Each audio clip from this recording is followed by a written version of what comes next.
വേറൊരാള് party അംഗമായിരുന്നു എന്നൊക്കെ പറഞ്ഞ് BJP ചേർന്ന് പറഞ്ഞ വാർത്തകൾ വന്നുകൊണ്ടിരിക്കുകയാണ്. ഞാൻ കോട്ടയം ജില്ലക്കാരനാണ്. റെജി ലൂക്കോസ് പാർട്ടി അംഗമല്ല. പാർട്ടി അംഗം അല്ലാത്തതുകൊണ്ടാണോ പാർട്ടി വിടാത്തത്? ഒരാൾക്ക് നന്നായിട്ട് വർത്തമാനം പറയുമെങ്കിൽ പാർട്ടിയുടെ പ്രതിനിധിയായിട്ട് അയക്കുന്നതിന് എന്താ കുഴപ്പം? വ്യത്യസ്ത ഘടകങ്ങളുള്ള ചർച്ചയ്ക്ക് വരാറില്ലേ ഈ മാധ്യമങ്ങളിൽ CPM പ്രതിനിധിയായിട്ട്? റെജി ലൂക്കോസിന് ഇതുവരെ CPM അയച്ചിട്ടില്ല. അതിന് കാരണം CPM അംഗമല്ല. അദ്ദേഹം പറയുന്ന കാര്യങ്ങൾക്ക് ഒരു തരത്തിലും CPMന്റെ അഭിപ്രായമല്ല. പിന്നെ വ്യത്യസ്ത അഭിപ്രായം നാട്ടിൽ വരുമ്പോൾ ഇടതുപക്ഷ സഹയാത്രിക നിലയ്ക്ക് മാധ്യമങ്ങൾ എഴുതി കാണിക്കാറുണ്ട്. ഇടതുപക്ഷം എന്ന് പറഞ്ഞാൽ CPM മാത്രമല്ലല്ലോ ഇടതുപക്ഷം. സ്വാഭാവികമായും അങ്ങനെ എഴുതി കാണിക്കുമ്പോൾ അത് നിരോധിക്കാൻ ഞങ്ങൾക്ക് അവകാശമുണ്ടോ? അതൊക്കെ നാട്ടിൽ നടക്കുന്ന കാര്യമാണ്.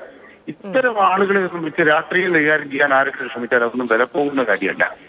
വളരെ പരിശുദ്ധവും സംശുദ്ധവുമായ രാഷ്ട്രീയമാണ് ഞങ്ങൾ കൈകാര്യം ചെയ്യുക.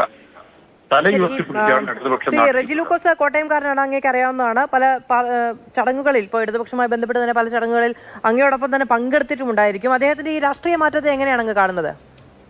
എന്റെ ഓർമ്മയിൽ റെജി ലൂക്കോസുമായി ബന്ധപ്പെട്ട് ജീവിതത്തിൽ ഞാൻ ഒരു തവണ മാത്രമേ ഏതൊരു പരിപാടി പങ്കെടുത്തിട്ടുണ്ട്. എന്റെ ജീവിതത്തിൽ ഞാൻ കോട്ടയത്തെ ഒരു പാർട്ടി സംസ്ഥാന കമ്മിറ്റി അംഗമായിട്ടും ഒരു തവണയാണ് അദ്ദേഹത്തോടൊപ്പം ഒരു വേദിയിൽ പങ്കെടുക്കാൻ എനിക്ക് അവസരം ഉണ്ടായത് ജീവിതത്തിൽ. അതിപ്പോഴല്ല, ഒരു 4-5 കൊല്ലക്കാലം മുമ്പാണ്.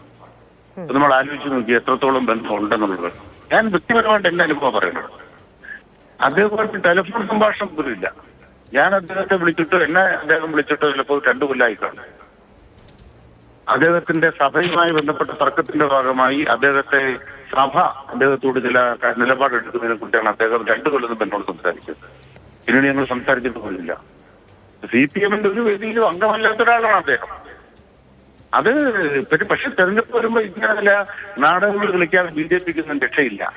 നോക്കിപ്പോ അദ്ദേഹം ഇന്ന് രാജീവ് ചന്ദ്രശേഖരൻ അദ്ദേഹത്തെ ഷോൾ അണിയിച്ച് സ്വീകരിച്ചതിന് ശേഷം അദ്ദേഹം മാധ്യമങ്ങളെ കാണുമ്പോൾ ആദ്യം പറയുന്നൊരു കാര്യം, ഇപ്പൊ BJPക്കെതിരെ വർഗീയ ആരോപണങ്ങളാണ് ഉന്നയിക്കുന്നത്. പക്ഷെ കഴിഞ്ഞ കുറെ നാളുകളായി CPM ആണ് വർഗീയ ധ്രുവീകരണത്തിന് ശ്രമിക്കുന്നത് എന്നുള്ളതാണ്. ഇപ്പോൾ ശരി, പാർട്ടി ഓൺ ചെയ്യുന്നില്ല എന്നുള്ളത് കൊണ്ട് തന്നെയാണ് സഹയാത്രികർ എന്ന നിലയ്ക്ക് വിളിക്കുന്നത്. പക്ഷെ ഇത്രയും കാലം CPMന്റെ രാഷ്ട്രീയവും CPMന്റെ കാഴ്ചപ്പാടുകളും പറഞ്ഞുകൊണ്ടിരുന്ന ഒരു സുപ്രഭാതത്തിൽ പെട്ടെന്ന് CPM ഒരു മത ധ്രുവീകരണത്തിന് ശ്രമിക്കുന്ന, സാമുദായിക ധ്രുവീകരണത്തിന് ശ്രമിക്കുന്ന പാർട്ടിയാണ് എന്ന് പറയുകയാണ്. അല്ല, നിങ്ങള് നമ്മുടെ സമൂഹത്തിനകത്ത് ജമാഅത്ത് ഇസ്ലാമിക്കെതിരെ പറഞ്ഞാല് അത് വർഗീയതയാകും. നിങ്ങൾ വർഗീയമാകും.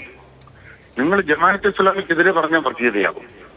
മുസ്ലിം ലീഗ് അധികാരം പിടിക്കുന്നത് ഇസ്ലാം സമുദായത്തിന് 10 കൊല്ലം നഷ്ടപ്പെട്ടതെന്തോ സമുദായത്തിന് വാങ്ങിച്ചു കൊടുക്കാനാണെന്ന് KM ഷാജി പ്രസംഗിച്ചാൽ, ഷാജി ആരാണ്? മതം പറഞ്ഞ് തെരഞ്ഞെടുപ്പിൽ ജയിച്ചിട്ട് സ്ഥാനം പോയ KM ഷാജി. ആ ഷാജിയെ ഞങ്ങൾ വിമർശിച്ചാൽ ഞങ്ങൾ വർഗീയവാദികളാവും.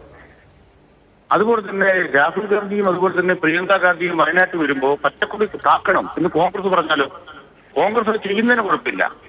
അത് ചൂണ്ടിക്കാണിച്ചാൽ വർഗീയതയാവും. CPMന് ഈ നാട്ടില് വീട് കൊടുത്തതിൽ വർഗീയതയുണ്ടോ? ഈ വികസന പ്രവർത്തനങ്ങൾ നടത്തിയതിൽ വർഗീയത വല്ലതും ഉണ്ടോ?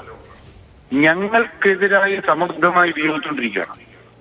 ഞങ്ങൾക്കെതിരായി സമർത്ഥമായിട്ട് ഉപയോഗിച്ചുകൊണ്ടിരിക്കുമ്പോൾ ഏകപക്ഷീയമായി അതിന് തലകുനിക്കാൻ സൗകര്യപ്പെടില്ല എന്ന നിലപാടേ ഞങ്ങൾക്കുള്ളൂ. ഞാൻ ചോദിക്കുന്ന ചോദ്യം ഇതാണ്. കഴിഞ്ഞ ലോക്സഭാ തെരഞ്ഞെടുപ്പിന് ശേഷം ഇന്ത്യ മുഴുവൻ തോറ്റ കോൺഗ്രസ് ഈ കേരളത്തിൽ മാത്രം എന്താ ഇപ്പൊ ജയിച്ചത്? ആ ജയിച്ചതിന് പിന്നിലെ ചേതന വികാരം എന്താണ്? ഘടകം എന്താണ്? ഇപ്പൊ മലപ്പുറത്ത് പ്രതിപക്ഷം ഇല്ലാതായി. മലപ്പുറത്ത് മാത്രം എന്താ പ്രത്യേകിച്ചൊരു ഭരണവിരുദ്ധ വികാരം? അപ്പൊ അത് ഭരണവിരുദ്ധ വികാരമല്ല, അത് കൃത്രിമമായി സൃഷ്ടിക്കപ്പെടുന്നതാണ്. ആ സൃഷ്ടിക്കപ്പെടുന്ന ഈ ആചാരങ്ങളെ പൊളിച്ചെടുക്കുകയാണ് ഞങ്ങൾ മുന്നോട്ട് പോവുക. ശരി, വളരെയധികം നന്ദി അഡ്വക്കേറ്റ് അനിൽകുമാർ സംസാരിച്ചതിന്.